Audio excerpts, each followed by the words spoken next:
কাশ্মীরের হৃৎপিণ্ড শ্রীনগরে আছে ২২ বর্গ কিলোমিটার বিস্তৃত একটি মনোরম হ্রদ, যা আমাদের কাছে ডাল লেক নামে পরিচিত। এই হ্রদটি এতটাই বড় যে এখানে প্রায় ৫০,০০০ লোক বসবাস করে। এই ডাল লেক চত্বরে এলে শিকারা ও হাউসবোট এই শব্দ দুটি আপনি শুনবেন। শিকারা এক ধরনের কাঠের তৈরি নৌকা, বিশেষ করে শ্রীনগরের এই ডাল লেক চত্বরে পাওয়া যায়। এগুলি দৈনন্দিন পরিবহন, মাছ ধরা, জলজ উদ্ভিদ সংগ্রহ এছাড়া প্রাত্যহিক বিভিন্ন কার্যকলাপে ব্যবহৃত হয়।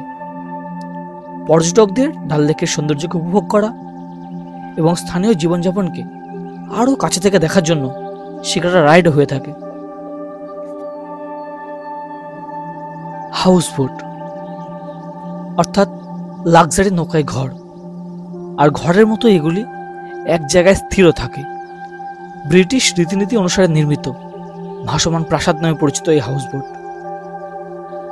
হাউসবোটগুলি সাধারণত দেবদারু কাঠ দিয়ে তৈরি এবং বিলাসবহুল সজ্জায় সজ্জিত।